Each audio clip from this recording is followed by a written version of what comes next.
Hey guys, welcome back to Nova Legends podcast. We're doing an NCAA tournament weekly update, and back with us today we have Frank Smith, who was a 84 Mount Vernon grad and a 88 Old Dominion grad, and he coached at ODU, Radford, Dayton, other places, and now works for the NCAA.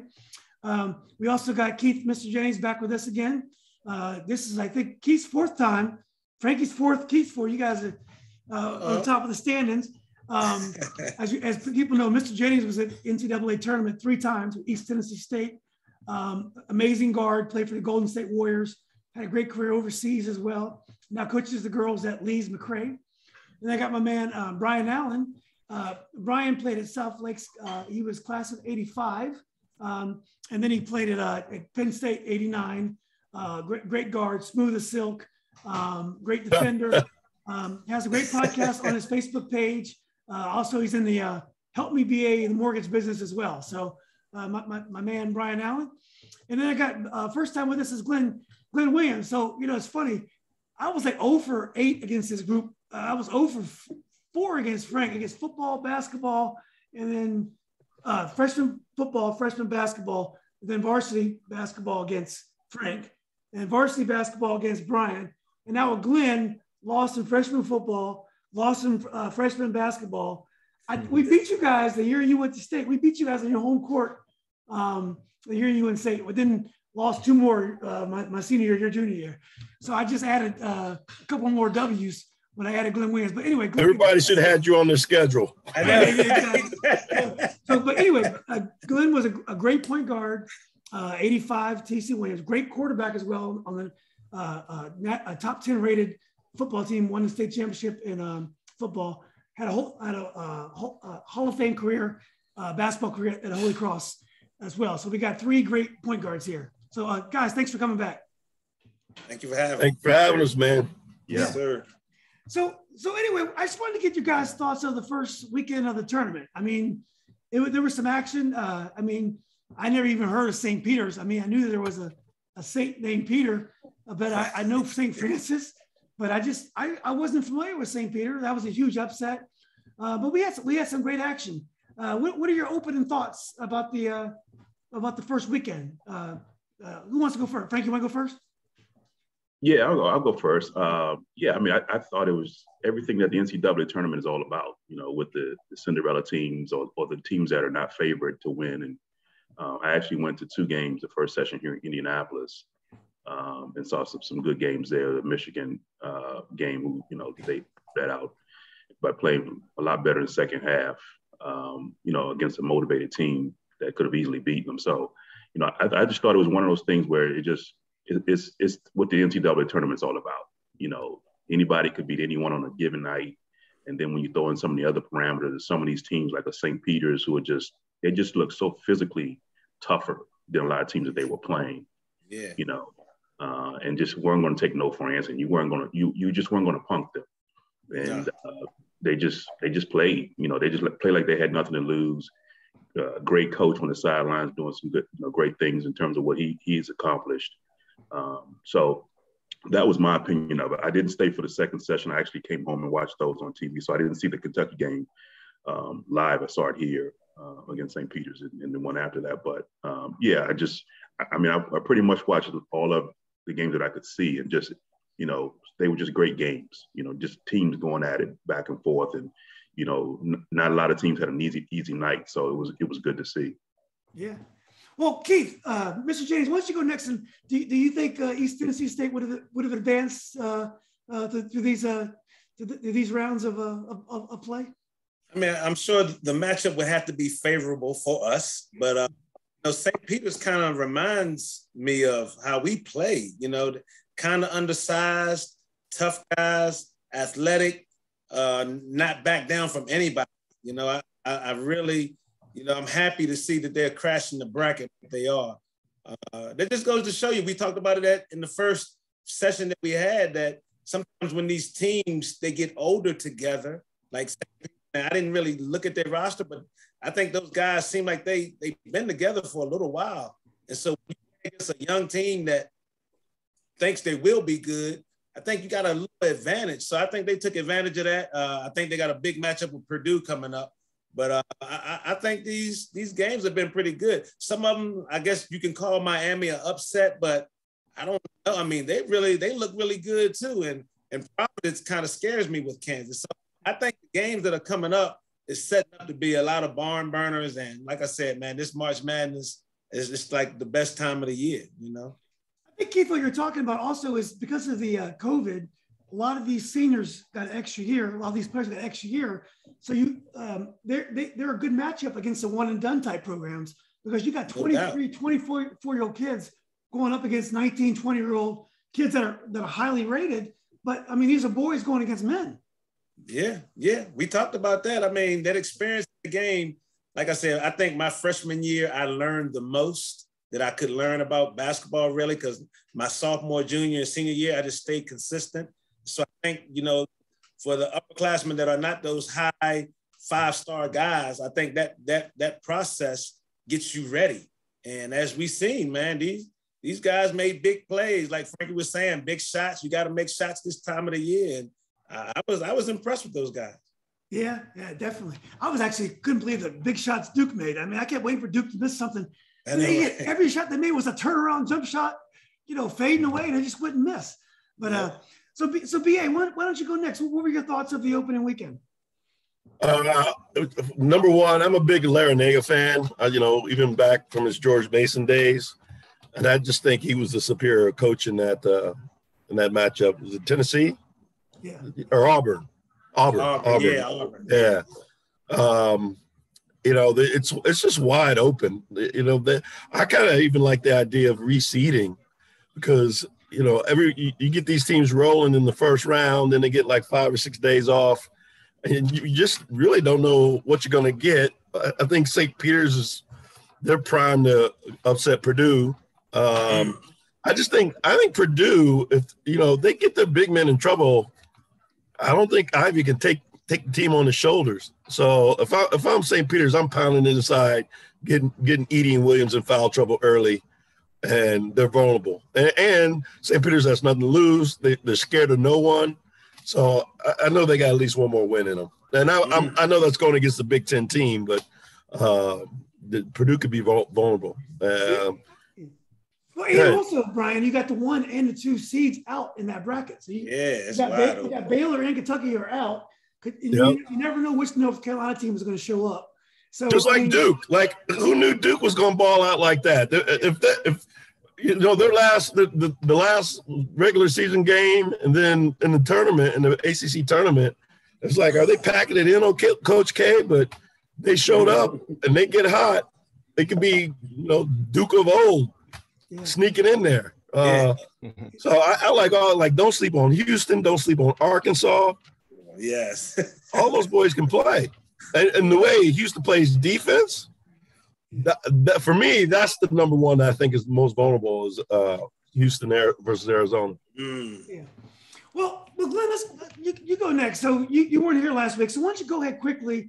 I mean, you were on the TC Williams podcast, but why don't you quickly go through a little bit of your college career with Holy Cross, just remind people about what you accomplished, and then you can give us some of your thoughts of the opening weekend, if you will. Okay, well, I went there from 85 to 89, and I love the areas from a college perspective. You know, the Boston area was really nice. I don't think I would want to live up there, but from a college perspective, you had a lot of different colleges in the same area, and so it was good as far as that's concerned. Had a lot of playing time my first year. I was playing behind an All-American point guard. He actually got injured third, fourth game into the season, and it kind of catapulted me into to starting earlier than what I thought. And then once he got healthy, they kind of put him at the 2-guard position. So he and I played in the backcourt together. So I had a lot of playing time first year. It was the all-time leader in assists there, and I think I still have that record there. And the conference, you know, you guys were talking about St. Peter's. You know, St. Pete's was in the conference that I was in. Oh, is that right? Yeah, Holy Cross was in the MAC. I think they're in the Patriot now. I think it's called Patriot League. But we were in the MAC, you know, with Iona and St. Peter's and LaSalle. And so it didn't surprise me at all, you know, as far as what St. Peter's did in that game. Surprised me that they beat Kentucky. you know, I thought they would hang with them, you know, because they have an attitude that, you know, the Jersey City attitude, the toughness, the quickness. You know, the coach is pretty confident. You know, played at Seton Hall, I think under Tommy. I think Tommy Amick for a couple of years. So, but going back to Holy Cross, played there 4 years and never did get a chance to experience the NCAA tournament. I think that was one regret that I had. Never had that experience. Always ran into LaSalle every year. Lost to them 3 out of the 4 years in the conference tournament. And when you play mid-major, you know, you got to win your tournament to the bid. So Glenn, who was on that LaSalle team? Who was on that LaSalle team? Lionel Simmons. Yeah. Legler. Yeah. Craig Collins. L Train. Dougie Overton. They were loaded. And they were all Legler. And they had big Craig Collins, who was setting picks on everybody. His brother, 2 of his brothers, 3 of his brothers played at Penn State. Oh, football. Is that right? Yeah. We beat LaSalle my sophomore year. We played that team in Miami in a tournament, and we snuck them. But I can't, to this day, I can't tell you how we beat them because they were definitely a bomb squad that year because they went in the tournament pretty deep, didn't they? I know at least 2 out of the 3 years that I was there, they went there at least 2 games deep, if I'm not mistaken. Glenn, did we play you guys in a scrimmage in high school? Maybe my junior year. Did you guys come to South Lakes, or maybe it was a regular season game or something? I don't know. To be honest with you, I knew who you were. I was telling Julian a funny story that I talked to him that Penn State was recruiting me as well at the same time they were recruiting you, and the assistant coach, I forgot his name. Gary Dunn. Yes. Yep. Coach Dunn. Exactly, Coach Dunn. Yep. He came to me after the game and said that, you know, you were their #1 pick, but if you did not sign at Penn State, then they were going to, you know, sign me. So I never met you, I don't think. Yeah, but because you I would have thought it was the other way around. No, well, that's not what they told me. So I didn't waste a visit. I waited to see what you was going to do. And since you went to Penn State, I didn't visit. Well, Coach Dunn was on because he was at Mason when I moved to Reston. He was at Mason. And he was a counselor at my high school's basketball camp. Okay. And that's how I met him. And he got the job at Penn State that summer. So he was on me from 10th grade. But, you know, totally in your defense, that was my first visit. And I didn't even take my other 4. I signed before I left. So there was no chance. Is that right? Once I got a taste of that campus, I was done. Right. You just moved there you just moved from there like 2 years ago. Yeah, a little less than that, but yeah, I'm still reaping the benefits of having gone there. And you're at Holy Cross, you killed it too. So I'm sure you have no regrets either. I enjoyed my time up there. You know, it was good competition. You know, we had guys that was from this area. You had some guys from Baltimore, from Chesapeake, Virginia, and one guy from the DC area. So we got up and down a little bit. You know, it was good conference, you know. And you were a pure point guard. I was a pretender. Let's get that straight too. Well, a lot of people don't know this, but my first year playing point guard was in the 8th grade when Frank and I played together at Hammond. When I was growing up, I was like 5'10". I was tall for my age. And I just stopped growing. I don't know what happened. I just stopped growing. And so when I got to Hammond in the 8th grade, that was my first year playing point guard. And then Frank was the 2 guard. And then when Frank moved, you know, to Mount Vernon, and then I was a 9th grade at Hammond, then I moved back to the 2 guard position. So I always liked to score. But then when I got to TC, you know, I was kind of the shortest guy out there and kind of went back to point guard. So a lot of people talk about me being, you know, pure point guard. I really got started in the 8th grade, you know, when I was playing with Frank at Hammond. But Glenn, you had so many guys on your team that wanted to shoot the ball. You became a pure point guard because once you made that pass, that ball was not coming. Yeah, if it was going to E, you weren't seeing it again. It was a black hole at all 4 positions. All 4 positions. He's still ball faking to this day. I'm sure he is. He's still ball faking, making people look silly. I believe it. Yeah, we had to play against him when he was at West Virginia at least 2 times a year, and he still had it. Glenn was a lot like Frankie in that they were great basketball players, and people didn't really realize it because of their football. So the people were looking at their football so much So when they had these great college careers, it surprised people because they got a chance to focus on basketball, and it was different when you're playing basketball all the time instead of playing football. Football takes a lot out of you. I mean, when basketball season starts, you've been getting beat up for like the last 2 weeks in a row or even more. It takes you a while to get your basketball legs in you. So it's especially us playing quarterback, we were really taking it. We were getting hit, and so and I know for me, I was a little heavier playing football, which I needed that. Then I would gradually lose weight during the basketball season, but it would take me a few games to get into that kind of like basketball shape. But you took some hits, but it helped you on the basketball side as well. Yeah. But more physical. We both ran the ball a little bit in football. So, and had really good careers from a football standpoint. I think the most sports you play, and I think Glenn, you played baseball too, didn't you? But I think I think the most sports you play, the better. I mean, most athletes can't play at a high level at more than one sport. But if you can, I think it's better for all the sports. Yeah, that's all I knew. My brother and I, Derek was 2 years older than I am, and that's what my father instilled us. Football was over, went to basketball. Basketball was over, went to baseball. Yeah. And so when I got to Holy Cross, it can only concentrate on one sport. I really didn't know how good I can become because I never had the opportunity, just to participate in that one sport. And so to develop like I did, I just didn't have any idea, it would happen that way. Yeah. I think it's interesting that the guys that, like you just said, because I stopped playing football after my sophomore year. So I kind of got hurt like 4 out of the 10 games. And my dad was like, going to the hospital, these hospital bills, that's got to stop. So, I just concentrated on baseball and basketball. And I know playing football brought a physicality to my game when I played basketball. And baseball was such a patient sport for me that brought that part to the game of basketball. So those two sports helped me to become a better basketball player because you got to have a well-rounded game to keep going up to a better level. Keith, no question. Does Culpepper have a football tradition? I mean, you have a great basketball tradition. Was there a football tradition at Culpepper as well? Well, they won one state title, but it was like in the early 2000s. So before it was just, Culpepper was known for being competitive, but we were never like district champions and stuff like that. But we were more so that in basketball. Right. Yeah, definitely basketball. What did your nickname, Key? Was it the Blue Devils? Yes. My family is from Brandy Station. Oh, is that right? Oh, yeah, that's right up the street from me, really, from where I grew up. Mm-hmm. So my uncle went to Culpepper High School. He played football there. I guess back in the 70s, I'm assuming. He played football there. Got a knee injury and couldn't play after that. But he was really, really good. Wow. Okay. So my family, my grandmother lived in Brandy Station. Still has a house there in Brandy Station.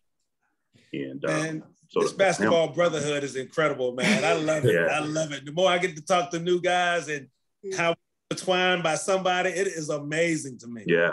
But when you said, we had you on, and I thought about it afterwards because, you're in Culpepper. Like I said, my family's from Brandy Station. My aunt and uncle went to Culpepper High School. I had another aunt who had a florist. She was a florist shop in Culpepper. The Goodall family. Wow. So they knew everybody. So yeah, I'm sure. Yeah, Culpepper isn't that big. That's for sure. Yeah. Well, guys, downtown the Redskins had a summer camp in Brandy Station at Camp Rapidan. I went every year. I met Grant Hill. I was on Grant Hill's team. I met a lot of guys. All the Redskins were there. It was right there in Brandy Station. Keith, have you been to Camp Rapidan? Well, I know Joe Gibbs did a lot of stuff in our area. So I was able to go by there a few times, but like never to shake hands or meet some of the Redskin greats. Yeah. It's great country. So not much in Brandy Station. No, not a lot. Not much in Brandy Station. So but I got people there. Yeah, that's what's up. You better know where you're going. I want to know everybody's picks, man. Who you think is going to take it? Yeah. Yeah. So, well, let's go games. Let's go one by one now, guys. Okay. Let's start off with probably the favorite to win the whole thing, Gonzaga against Arkansas.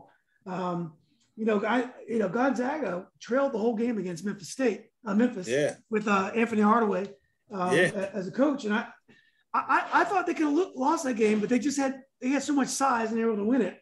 And Arkansas, Arkansas squeaked by Vermont, and Vermont was one of those dark horse specials. Everyone was picking them for the upset. Yeah. And then they squeaked by New Mexico State by 5. So what do you guys think about Gonzaga and Arkansas?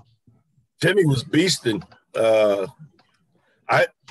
going to be a good matchup, but the Gonzaga's on. It's hard to concentrate on Timmy and Holmgren at the same time, and the guards are playing well, so they should beat them.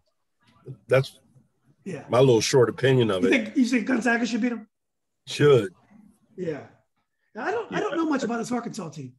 Yeah, they're athletic. The kid from the little point guard that was at Miami who transferred out of Gonzaga High School. Lighty, Chris Light. Gonzaga here in DC? Yeah, he was a little 5'7" point guard that was at Miami. Started off at Miami, transferred to Arkansas. Yeah, I know he's on that team. He's pretty good. Right. And but they've got some athletes that can play. They can score and they defend you and that kind of thing. But Gonzaga's they just got so many weapons. And if the guards are playing well and shooting the ball well, and that's the key I think was I look at a team like Tennessee, who I saw here. The first night they shot the lights out. And then the second night, they couldn't buy a basket, couldn't make a shot. So again, you got to be able to put the ball in the hole. Because like you said, because Timmy, the way they post up. I'm sorry. Yeah, Timmy, he was just unbelievable in that game. I mean, no answer for him. No answer. I mean, he was just making shots in the second half that were just he just give him the ball and get out the way. One of those deals. Don't run any plays, just give him the ball and move. I thought that was smart. He wasn't trying. Coach was not trying to be fancy. He's like, look, keep feeding the monster until they come up with an answer, and they never had one. Yeah, exactly. So and Holmgren didn't score a lot, but he contributed. I think he had 17, 12, and 6 or something like that. Yeah. He's a presence. He's definitely a presence. You got to guard him. The second half. Keith, you got something? I said he played solid. The big fella played solid in the second half. Yeah. Yeah, they're so long and they have such range that they spread you out, and then they post up so strong. So they're a very hard team to defend. Match up. Yeah. Because Homer, he'll take you off the dribble. He'll shoot the 3. He's blocking shot. They're just well rounded, and they got a couple guys coming off the bench to contribute. Yeah. Unless they're off, they should win. Yeah. Well, the other game in that bracket is going to be Texas Tech and Duke. And this is interesting because Texas Tech is favored. I mean, Duke is always the favorite. Texas Tech is actually favored in this game. I have not seen them play, but they played Notre Dame. They just after they destroyed Montana State in the first round. So they did. I thought Duke. I thought they got. I don't want to say they got lucky, but they got a whole lot of tough shots. Maybe they're that good, but I think they're going to have to play better to beat Texas Tech. Yeah, I think, again, if you look at the game they just played, the guard Roach hit some big shots. Yeah. And I thought that was a difference. He made a lot of big shots down the stretch. They needed a bucket. He answered the bell. So he's a local guy, right? He's from Paul VI. Is he Paul VI or Gonzaga? I can't remember which one. One of those, yeah. Yeah, he's one of those, I think. Because remember, he got hurt before his senior year or something like that, towards knee up. Yeah. But he made some big shots for them down the stretch. And I think that was the difference. So like you said, they kept making the big shot when you thought they might fold. That was the most animated I've seen Ben Carroll. Because he's usually just pretty chill out there. Yeah. He looked like he was into it. Yeah, I think Duke kind of, I don't think they got lucky that, like Frank said, they made some big plays, down the stretch that one kid did. Normally, from a Duke perspective, when I think of big plays, I think of more on the defensive end, not the offensive end. But the kid, the guard, he hit the biggest shot in the game with that 3. Then he also hit that nice layup, which was a tough shot to hit as well. So if they take care of the ball and play solid, I think they got a chance. That momentum switched quite a bit when the player got ejected from the game, the flagrant 2 with the elbow. Yeah. And then the other freshman, I guess, hurt his ankle, tried to make his way back, but couldn't make it back. So I give him credit. They grinded it out and didn't have 2 of their better players and still found a way to win at the end. Yeah. I think, Coach K, I don't want to be a conspiracy theory kind of guy, but I just feel like he's gonna get the calls in the last 2 minutes of a big game, especially when it could be his last game. I know Frankie can't listen to that. Frankie's 5-0. You sound like a Carolina or I'm UVA. We're just as bad. Did you see the UVA game tonight? No, who won? NIT. They lost. Right? They lost? Yeah, they lost to St. Bonaventure. And it was at Virginia too, wasn't it? It was at Virginia, yeah. Yeah. Woo! Yeah. Lost by 1. It was tough. It was a tough year for us. So You're talking about little guards. What's the little guard's name? For UVA? UVA. Yeah. God, I forgot his name. I can't think of it either. He took it coast to coast after the second made free throw. They were down 1 with like 5 seconds left. Tried to shoot over 3 guys. They blocked it. Time ran out. Coach, I'm open. Yeah. Yeah. It's like, but they missed a couple free throws down the stretch, which when they were leading, and St. Bonnie hit a crazy 3, and then Virginia missed a free throw. They came back down and got fouled. St. Bonnie's out up 1 with 5 seconds left. So yeah. I thought maybe you were watching the game. That's why you wanted to start at 9:30. No. My son had a soccer game tonight, so. I said he must be watching the UVA game. Yeah, well, I mean, Brian, no offense, but I don't watch NIT basketball. No offense taken. I get it. Yeah. Well, Keith, did you got anything for the Texas Tech? I just, as much as everybody kind of wants to see Coach K go out with a blaze of glory, I just don't think it's going to happen. I think, I think it was written on the wall in the tournament when they lost to NC in the conference tournament. So, I mean, I think the guy is going to put on a valiant effort, but I just don't think they got it to, even if they get by Texas Tech, I don't think they got it to get all the way there to do it all. I just don't think so. And if they do it, could either of these teams beat Gonzaga to get to the Final Four? It's going to be. I mean, but like we say, anything can happen in the tournament. That's the beauty of it. I mean, we say Gonzaga is going to go there because they're built for it, but Arkansas, they got some talent. They're athletic. You just never know what can happen. Yeah. Yeah. And I know they don't like everybody talking about them losing to Gonzaga either. So they're going to have that in their back pocket. Well, they beat Gonzaga early in the year, right? I think Duke beat them early in the year. Yeah, Duke beat them early. Yeah. Mm-hmm. So yeah, I think you got some teams like last year Baylor came out of nowhere with those guards and they were playing pretty well and ended up winning it all. So I think Texas Tech is that kind of team. They're just tough to defend you, kind of get in your face, and older, stronger guys. So they could cause a problem for Duke. And they're familiar with this territory too. It's not like Texas Tech is not used to getting into the championship game. You know what I'm saying? So right. I think they got a little something going with them. I don't think it's going to be. I think if Texas Tech wins, I don't think it's going to be close. I was keying in on the last couple of minutes of that Notre Dame game, and they went on like a 10-1 or 11-1 run, to win the game. And so I just don't know if they get into that rhythm. I think it's going to be tough, for Duke to withstand. If it's going to be close, I think Duke might win. But I think if it's a margin game, I think because of their athleticism and their, their spurt ability, like Clark Kellogg always says, I think they'll have an opportunity. I still go back to the Vegas. If they put Texas Tech as favorite of Duke, they know something.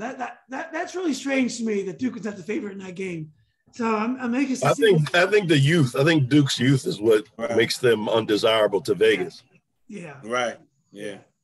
Well, let's go east. So this is probably the game I'm most looking forward to because I'm a UCLA fan. Love the way they play. But it's a great bracket because you got Baylor's out and Carolina. You never know which Carolina team is going to show up. Carolina on their day can win the tournament. On their day, they can beat anybody, but they don't have any consistency. And then you got UCLA. UCLA beat St. Mary's. St. Mary's, not a huge program in terms of number of NCAA tournaments won, but I mean they were a 5th seed. They beat them by 16 points after just surviving against Akron in the first round.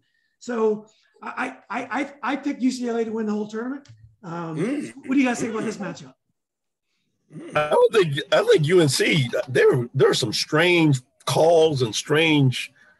I will never be a coach, so I don't question coach, but I was shaking my head a lot in that UNC game. Hey, be careful. Hubert Davis is a Northern Virginia point.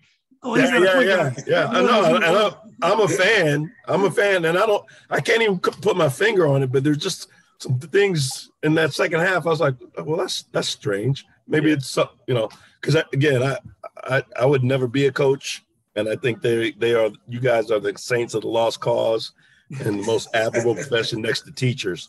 So I'm not going to criticize them. I was just shaking my head a lot during that. He's a first-year coach. He's never been a head coach before, right? Is that right? Well, I think too, you always, it's easy to look at the game and go like, this is what I would have done.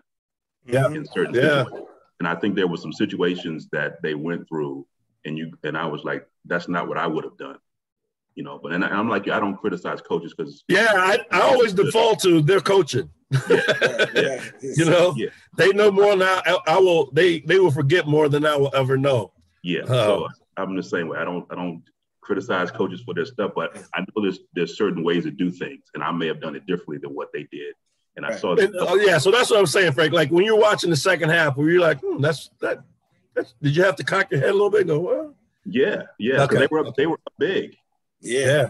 They were up big, and then the guy got thrown out, or what's his name? The kid that transferred, I think. Mankin, something like that. Yeah, something like that. The big kid, he was playing really well. Yeah, he got like 26 before that happened. Right, and they kicked him out, and then all of a sudden that lead shrank, and the game was tied. So and so he doesn't have to sit. Does he have to sit out a game for getting kicked out or no? That's a good question. That's a good question. I'm not sure. I haven't heard anything about it. I haven't heard anything about it yet, but I'm sure it'll come up in the next day. I think we would have heard it if he. I think they would have been talking about it during the game, and I didn't hear anything. So maybe that's just a during the season rule. Yeah, I'm not sure what that rule is. I don't think they had a chance without him. Yeah, he was playing really well. I mean, he was, I like his game. Yeah, so. But I kind of like, I wouldn't have done that, if that was. But again, like I said, you don't criticize people's coaching because they do what they do. I'm right there with you. And they won the game. I mean, I give them credit. It's better to learn lessons winning, right? Yeah. Yeah, no doubt. Well, Keith has a great three-point shooter, and all you guys are great outside shooters. But Carolina really lives and dies by that three-pointer. I mean, they got the big guy, Baycott, inside as well, but they shoot a lot of threes. Do you feel comfortable with a team that shoots this many threes going deep into a tournament? You know what I find interesting, though? I think North Carolina is kind of like Gonzaga. They do look to go inside. You know what I'm saying? That high-low relationship that North Carolina players have always had, even from like J.R. Reed, Brad Daugherty, all of those guys, Montross, all of those dudes got a good high-low action, and it seemed like they looking for it. So the kick-out three, as you know, I mean, I think coaches like that. It's like the offensive rebound kick-out three. They pass it into the post. Those posts are unselfish. They kick it out. And like you said, they capable, man. I mean, North Carolina's a dangerous team. I think that's going to be a very close game with UCLA. Might ruin your bracket, but I think that's going to be an interesting one to see. And then, like I said, the underdog, I mean, how can you not go for St. Peter's? But like we said earlier, Purdue is huge. Yeah. So it's going to be interesting to see how they handle that size. My Nittany Lions gave them a run for their money only because we got their big men in trouble. And I think if St. Pete makes a concerted effort to pound it inside a little bit, because Edey is not – I mean, he can block some shots, but he's not a fleet of foot. So you can get him in foul trouble. Williams, I love his game because I love the way he likes to pass the ball. But he's prone to get in foul trouble too. So St. Pete has they have a I don't know what the line is on that game, but I wouldn't consider them an underdog, even though probably most people. I mean, they're a 15 seed, but they don't play like a 15 seed. Nah, they don't. Frankie was bragging about Purdue last week. He said he watches Purdue team; they're going to be tough. Yeah, and I really thought when Texas beat Tech. I thought Texas is going to be a nice dark horse to get deep into the tournament. I was actually surprised that Purdue was able to beat Texas. Good game. Ivy was the man in that game. Yeah. Yeah, he's really good, obviously. I mean, he's a pro. So, I mean, he kind of puts the team on his back. And those big kids are good, but they wouldn't be the same without the good guard play. And I think that's the key to the tournament anyway, in most cases. I mean, I think Gonzaga kind of proved with Timmy having the game that he did that the big man can dominate. But most times you're going to see guards taking over the game and being crucial in terms of what they're making shots or not. You know, you go down the line and say, okay, who made shots? You know, whether it was a Duke game or, you know, Tennessee and their wins and losses, whether they made shots or not. I think that's going to be the key. So, but it'll be a good game. It'll be a great game. So we'll be looking forward to watching it. Yeah.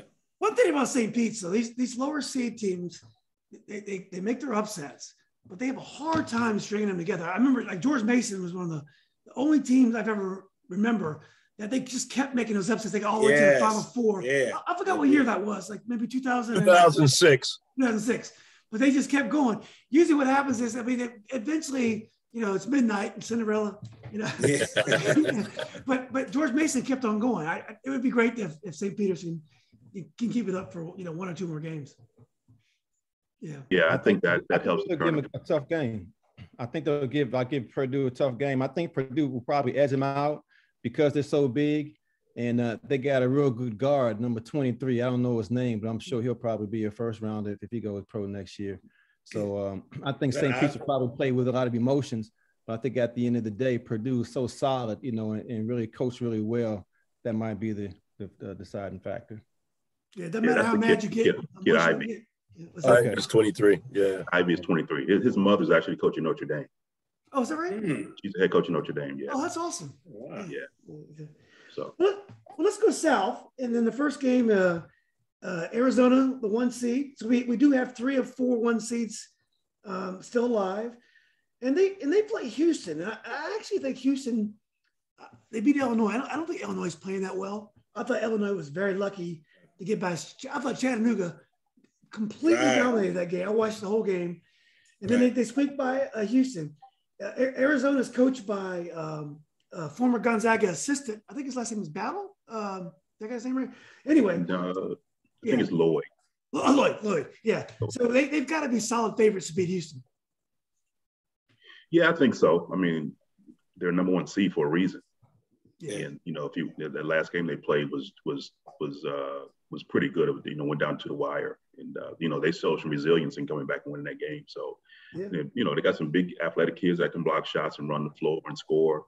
And, you know, but like I said, you got to have some guards. And they've got a couple pretty good guards as well. So it depends on if they make shots, you know. Yeah, got to make some shots. Anyone else to weigh in on that game? The Arizona-Houston? Yeah, I think, you know, the pressure is building.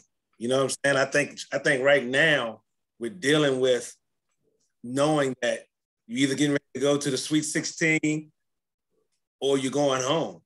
And, you know, Arizona number 1 seed, we're going to say, I mean, I think they're definitely capable. But like I said, the pressure's building right now. So it's going to be interesting to see. I remember Paul Presley used to always say when I was at Golden State, don't tighten up, lighten up. And I always remember that.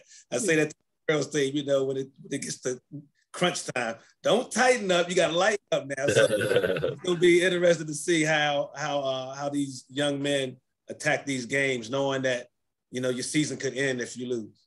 That's an interesting phrase, because Paul Presley played for Tubby Smith, right? I believe he played for him at Tulsa. So Tubby Smith told me that same phrase. Did he? From a coaching standpoint, and I still use it. I've told other coaches that, because, you know, they'd go on like a losing streak or something. I say, sometimes it's better, you know, don't tighten up, but, you know, lighten up. And, you know, they make it a little bit more fun to get out of that losing. Yeah. I still use that phrase. Tubby Smith told me. So I'm sure that's where he got it from. Yeah. Don't tighten up, you hear something good, you're going to roll with it. So I feel you on that. Yeah. Paul Presley's from Richmond. I forgot what high school. Was it Monacan or? He's a Huguenot With guy. Oh, yeah. And yes, he is. And he was one of the first point forwards in the history. Before Grant Hill, I think right after Johnny Johnson played for the Supersonics, he was widely seen as the first point forward. And he was such a great player with the long arms, great defender. And he played with Junior Bridgman and Sidney Moncrief. That That was a great Marcus team. Johnson. Marcus Johnson. That was great. Brian Winters. So Yeah. BA, you have anything to say about Arizona, Houston? No, I mean Arizona's they're going to have to play though, because Houston's going to be up in them defensively. I was impressed. I watched the half of Houston play, and I really was impressed with the way they played defense. Yeah. But Arizona should win. Yeah. Well, let's go to Michigan, Villanova. So last year, did Houston make the Final Four last year? Houston. Yeah, I think they did. They won the Final Four. Yeah, they did. So, Houston got to the Final Four last year. Yeah, I thought I'm almost sure they did. Sure. Yeah, it was two Texas teams. Yeah, I think they lost to maybe Baylor. I think it was Baylor. Yeah, I think they lost to Baylor in the Final Four. So, yeah, because they were talking about. You remember it was all about Phi Slamma Jamma. Everybody was reminiscing about that in the Final Four. Yeah. So, let's go to Michigan, Villanova. Jay Wright was interviewed this week, and he said he loves players from the DMV. He says we have some of the best players and best coaching and best structures of leagues of any area in the country. That was great. So, it was nice of him to say that. In Michigan, of course, we got J1 in Michigan, and he said up and down year with what happened this year, but that was a huge win to beat Tennessee. I think everyone was picking Tennessee to go far in the tournament. I did. Yeah, so we got Michigan. So what do you guys think? I mean, anytime Michigan. Good. Go ahead, Keith. No, you know what? I think it's good that Michigan has stepped it up for Juwan, because I really didn't know how things would go. You get to come back for your conference tournament, you lose a game, and now you get to go to the national tournament. And if you would have lost that game, you can just imagine the whispers that probably would have been going in Ann Arbor about maybe we should get rid of this guy, blah, blah, blah. But now that they figured out a way to, in this game, I'm excited. I'm excited for this game because I think it's toughness versus toughness. Like you say, Villanova's always been known for their guard play and seem to be taking root once again. And I mean, Michigan, I guess Juwan got that Fab Five mystique rolling with them. I'm sure they feel like they can do it too. So that I'm really excited to see that game. Yeah, it's gonna be keep an eye on the guard from Michigan, Collins. The first night that they played here, he was really good. He might have been, the best player other than the big kid. But he was really impressive and got them back to where they, I forget where they played that first night, but he made some big shots for them to keep them from the lead. They were down like 11 or 13 or something like that early, and he came in and gave them a spark. So, I mean, I really like the way he plays. Yeah. Glenn and Brian, you got want to add on to this one? Or? I'm like Keith. That's the game I'm looking forward to watching. Yeah, me too. Two tough-nosed teams, tough-nosed programs. But I think of a team being tough, you think of the Fab Five, but I more so think about Juwan's toughness more so than the team. And the team kind of embodies, Juwan's toughness. And then you got Villanova. Villanova's a tough team, but I don't view the coach as being tough or hard-nosed. I think he's a great coach. He's a great X&O guy. Hey, he dapper on the sideline too before he started getting casual. Jay was always fresh over there. Yeah, but you're tough when you got a coach throwing sucker punches. That's when you know. I know.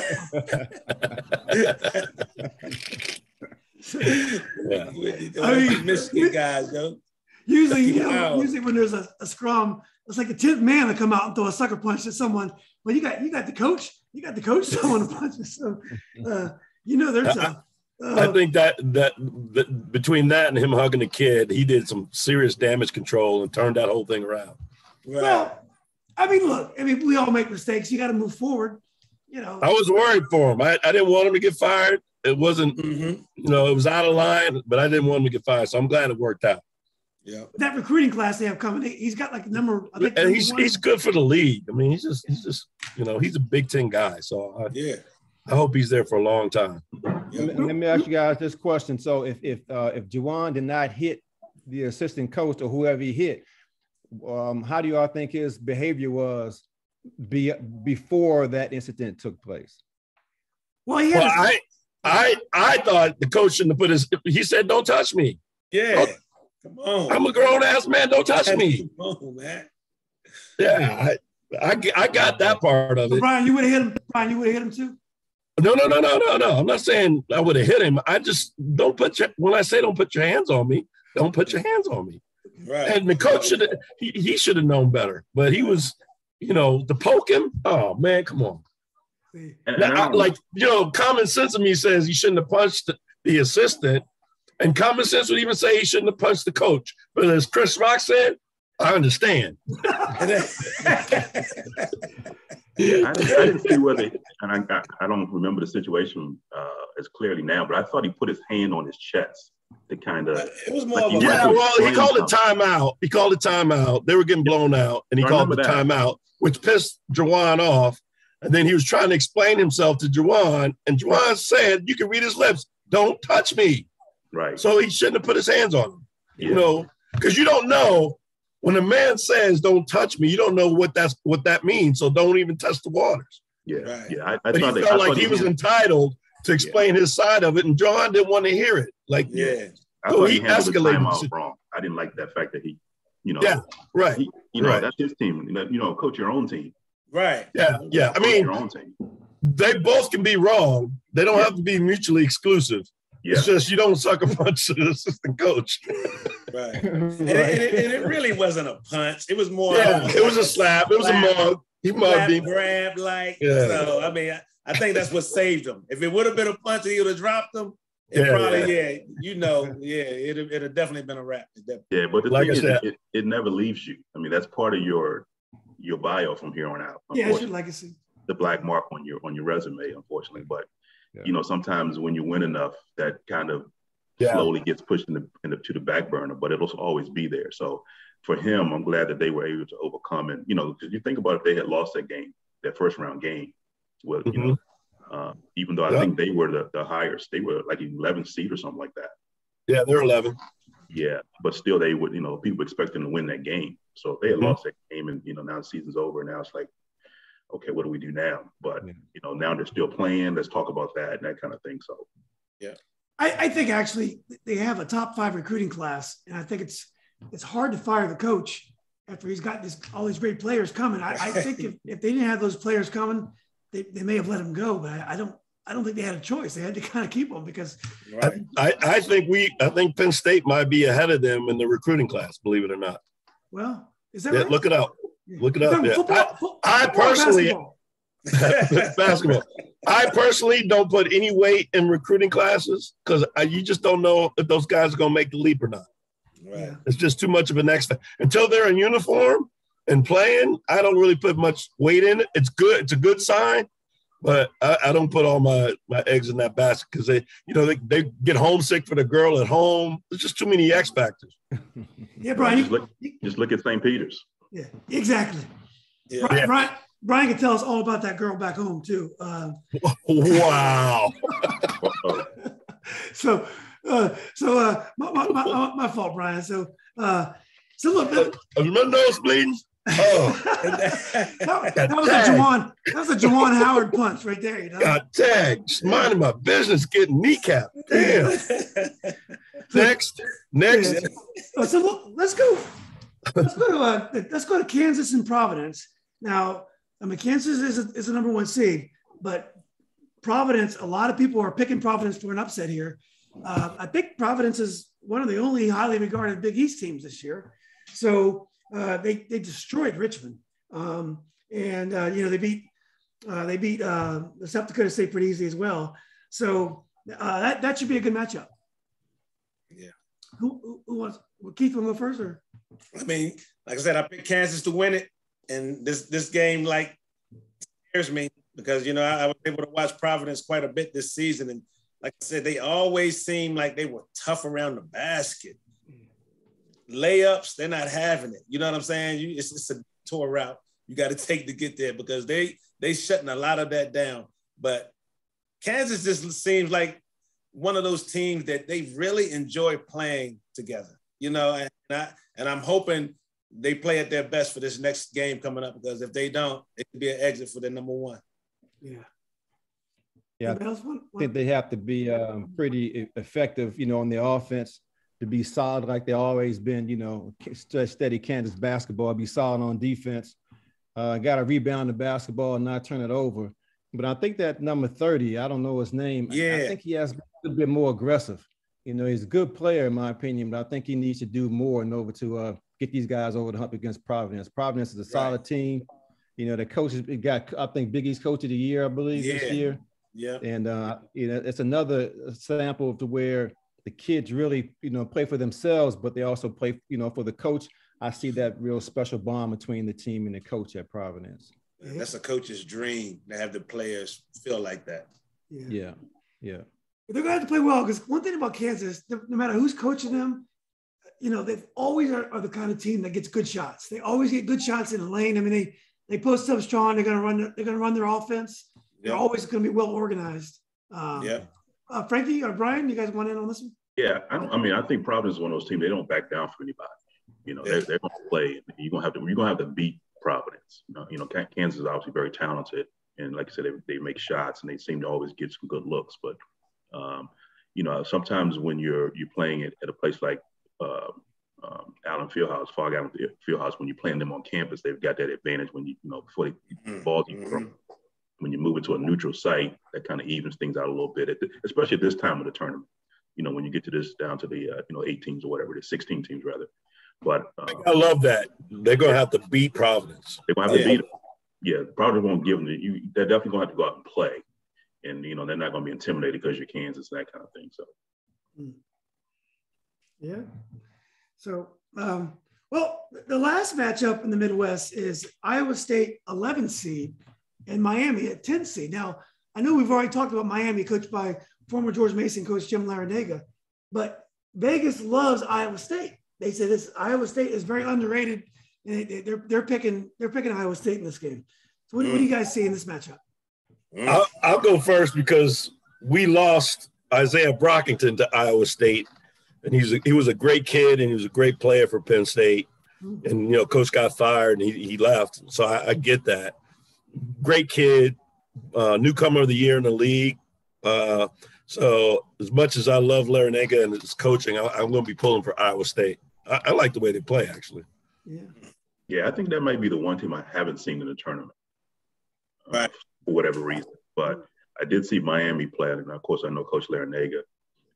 But you talk about experience. The guard they got, Charlie Moore, really playing with that. This is his 6th year. Fourth school, 6 years. Yeah. And it's not as bad as it sounds. No, his was legit. He was legit. Yeah. His coaches kept getting fired. His dad had a stroke. Yeah. Okay. So, he had some reasons for moving. So he's at DePaul, and he was there when Bill Courtney who's an assistant at Miami now. When Bill Courtney was an assistant at DePaul, I think this kid was there. So that got him to Miami. He started at Cal and transferred when the coach got fired. Yeah. To DePaul to be close to his dad. No, he transferred to Kansas. He was at Kansas. That's right. That's what it was. Yeah. He was at Kansas. Yeah. So he went to 4 schools. So, but he plays like a 6-year guy. I mean, he plays, and he's got great. I like the way he plays. The way he approaches the game. He makes big shots.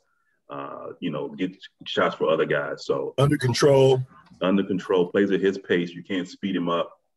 So I liked him. Of course, you kind of root for Coach Larrañaga being with the Virginia Tides, and Bill Courtney as well. Yeah. Yeah, I don't think I've ever seen that guard rattle. As many times as I've seen him in the ACC tournament and now in the NCAA tournament, he's always under control. It's like whatever the team needs. He recognizes what the team needs and he provides the team exactly what they need at that particular time. And I think that's the sign of a great leader. He's laughing, he's joking, then he's in your face, like whatever he believes the team needs. And you can tell that Coach Larrañaga trusts him a whole lot, just by their interactions on the court. So the glue guy. And they're playing in Chicago, his home city. Oh, wow. Okay. They're going back to Chicago. So would you guys give the winner of this game any chance beating Kansas or Providence, or are you like that Kansas Providence is probably the team? The winner of Kansas Providence is probably. I think it's wide open. Yeah. I don't think Kansas is that dominant. I don't think they're that dominant. for a 1 seed, I don't think. Right. I think in the past, like I said, pre-COVID, you could put a name up there like a Kansas or whoever and go like, yeah, they'll beat that team. But now you got so many variables in terms of older guys because of COVID with the extra year, that kind of thing, that you just don't know. Yeah. You know, it could be a bad matchup for a team, more so now than any time in the past. So I think that COVID year, extra year for some guys in the transfer portal and all that stuff has really helped some teams, really, really progress a little bit, to the point where you figure, you're going to have to play to win at this point. Did you guys see the big drop off in perfect brackets after Kentucky lost? Did you see that? Yeah. I didn't see it. Like 70-something million and 700 and something. Yeah. That tells the story of COVID in the 6th year right there. Yeah. Well, before we get our final 4 picks, I'd like to ask all 4 of you guys, because all 4 of you guys went to one school and did all 4 years. Do you guys think if you were playing today in today's game, you guys would have gone to one school and done all 4 years at one school, or would you guys been like everybody else and gone to at least 2 schools and who knows, maybe 3? Because I mean, all you guys went to mid-majors, and you all did well. So maybe maybe Duke or UNC comes calling. What do you guys think? Yeah, I mean, I think me personally, I had a lot of success by the time my senior year was over, that I definitely would have tried to maybe get a look. I think my stats would have backed up somebody giving me an opportunity to finish my career at a higher level. You know what I'm saying? To test your skills against the so-called better point guards of America. So yeah, I think it would have been something I definitely would have looked at. I mean, my senior year, Coach Robinson left us to go to NC State, and Coach Chris Corciani and Rodney Monroe and Tom Gugliotta them. And I was wondering if he was going to ask me to come with him, but of course you got Corciani there, so he didn't me. But just knowing you have an opportunity to maybe play against some of those guys to really see where you at, I think I would have probably tried to take advantage of it if I could have. Yeah. My whole thing is a whole different vibe. I wanted to go where I was going to play. And after my basketball career over, I tried baseball. So I was where I was supposed to be, and I wouldn't have left. And then you throw the whole campus and social life in there. I wouldn't have gone anywhere. Yeah. Because my college career was pretty rough. My junior year was kind of rough. Yeah. I never thought about leaving. Oh, yeah. Because there's too many other fringe benefits associated with it. Yeah, I remember. Hey, Glenn, how about you, Glenn? I probably would have stayed. I think that the choice I made was a good choice for me, as far as I thought what my ability was and what the conference had to offer and the, the prestige, if you will, with regarding the academics. And, my dad kind of, he didn't coerce me, but he wanted me to look at Holy Cross solid because a good friend of his used to work on Capitol Hill. And so in the summer times, they would give me a little job on Capitol Hill just to make a little money. And I would run into a lot of important people, if you will, or people of stature, I guess, that were Holy Cross alumni. And before then, I hadn't even really heard of the school. I was getting letters from them, but I wasn't really, kind of taking them serious, that serious anyway. And so my dad was real instrumental as far as me just taking a hard look at them and then, taking a visit up there, because they were actually recruiting me for football and for baseball as well. And so I just thought that school there, whatever I was going to do, it was a good fit, So I probably would have just stayed and been content, like Brian mentioned. There's a lot to be said for loyalty. How about you, Frank? I know you had such a great career at Old Dominion. I'm sure by your 3rd or 4th year, nowadays someone would have tried to get you for maybe ACC opportunity. Well, I think it's all about timing, because if let's say if I were going to transfer when I was hot, that probably would have been after my sophomore year, because we went to the tournament. Now, the 3rd year, my junior year, we only won 6 games. So, it's kind of hard to fathom somebody wanting you after the 6-22 season, which we were. So I never thought about transferring. I mean, it just didn't cross my mind. I thought I was in a pretty good situation, not only just from a basketball standpoint, but I love the area, still do.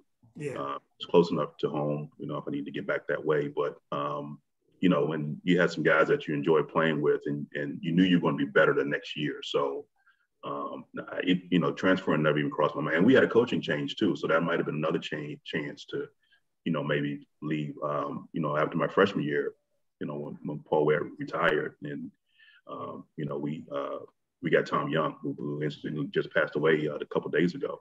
Who was coach at Rutgers. Yeah, sorry to hear that. Yeah. So, but you know, timing is everything. But I never thought about transferring that. And we had some guys leave and they also come in Old Dominion as transfers. But it just never something that I even thought about. And I was going to ask Keith. I know Keith was at Golden State. Well, I didn't know whether you were there with Chris Gatlin or not. Yeah, that's my guy. So Chris was my roommate my senior year, and he transferred from Pitt that year, but he had to sit out. So I never got a chance to play with him. Oh, you did? You know, I was wondering when we talked the first time, I was like, I wonder if Gat got there with you or if y'all crossed paths. Yeah, he was a good player. He sat out the year out of my senior year, so unfortunately I didn't get a chance to play with him. Right. But, you know, so the transfer worked both ways in terms of some guys coming in, some coming out. But yeah, I mean, he's probably, in my opinion, one of the best, if not the best player to ever play at Old Dominion. Is that right, Gatlin? You bring up a good point too, Frank. Frank, like the team, I couldn't imagine playing with any other guys when I played with. I just couldn't have left them. Yeah. And that was the other thing. We didn't have any other point guards at Old Dominion. So, you know, my freshman year, I came in and there was a senior playing a point who was really more of a scorer. So I ended up starting. The second year, my sophomore year, they brought in a point guard who tore up his knee in preseason. So I didn't have a backup. I was playing like 38 minutes a game.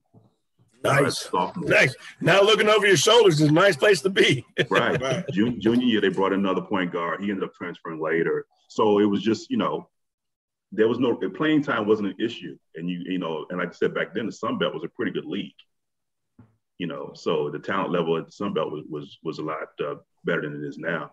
So I just never thought for me, transferring was never an option. So, but yeah, Chris was dominant. Yes. I mean, he was unbelievable. And the 1 year that I saw him play at Old Dominion, he could just score on anybody. Yeah. He has some long arms. Where was he from? Where was he from? He was Jersey. He was at Pitt. Jersey. He's from Jersey, but he went to Pitt. Matter of fact, and it's funny you say small world because he was at Pitt and John Culpepper was an assistant there at the time. And I don't know why he ended up transferring, but he made some calls. No, okay. He made some calls were made, and somehow he ended up at Old Dominion. So he just knew. I mean, this guy's good, and he showed it every day in practice. But when he started playing, and you know, he was. I mean, I saw him against Carolina. I saw him give them like 30 and 15 rebounds against. And this is like Scott Williams and J.R. Reed. Right. And he was in the league for like 14 years. Yeah, you know those lefties. Those lefties bring a different look to the game.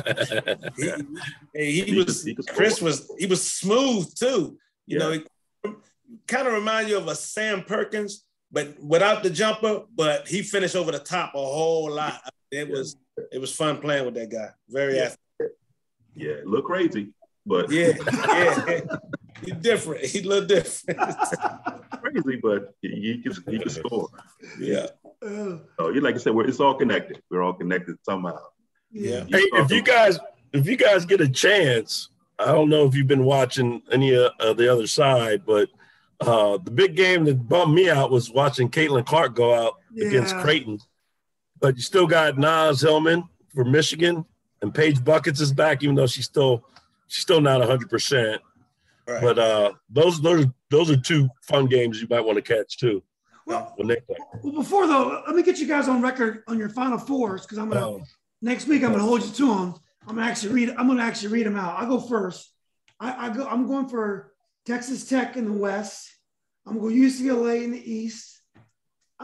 The South, I'm gonna go Villanova. I don't feel as good about that one. And then I'm going Providence. I'm going Providence in the Midwest. Yeah, that's the four right there. Mine's pretty similar to yours, Julian, but I got Duke instead of Texas Tech. That's it. Okay. Oh, wow. Yeah, I got Duke instead of Texas Tech. I'm gonna write this. Yeah. Okay, Frank, you want to go next? You know, I don't say anything about them games. That's right. No favoritism. No favoritism. That way you're always. Oh, he's not gonna throw you under the bus, Frank, like he's done to me twice tonight. Right. You got respect. Keith, how about you? Me? Go ahead, Keith. I'm sorry.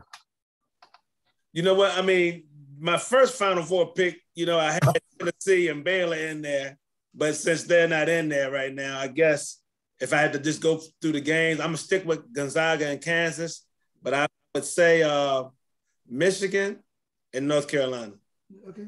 Oh, North Carolina. Wow. Okay. All right, BA, why don't you wrap that up? Who do you got for your Final The West, Four? I got Gonzaga. South, I got Villanova. East, UCLA, because they've been there. Yeah. And then it's hard to root against Larinaga. He took George Mason to the Final Four. I think he's going to do it with Miami. Well, good, guys. Well, look, we'll do this again next Tuesday. I mean, did we get Glenn's pick? Oh, Glenn, yeah, Glenn went first. Glenn went. Yeah, that's right. Okay. So before I leave, Brian is your man for mortgages. Help me, BA. Glenn's got a very successful T-shirt and other. Why don't you tell us about your business real fast as well? Yeah, we sell athletic and corporate apparel and promotional items. Okay. What's your company called again? Steve Angeline Sales. Okay. Yeah. But Glenn's going to be doing. Hey, Julian, put that. Hey, send that in the email. Your Glenn's website. Yeah. Put us all in the same email. Glenn's going to be doing the Nova Legends stuff as soon as I get that going. So, well, look, guys, I appreciate you. I appreciate you doing this. I look forward to next Tuesday. Let's see who got the most right, and then Frankie can laugh at us and tell him I told you so. I'm always right. You can turn off the tape now since you can stop taping. All right, guys, this has been great. I appreciate you doing this. We can talk after you stop taping. Yeah. Okay. Yeah. I'll turn this off, and then you can tell us who you're gonna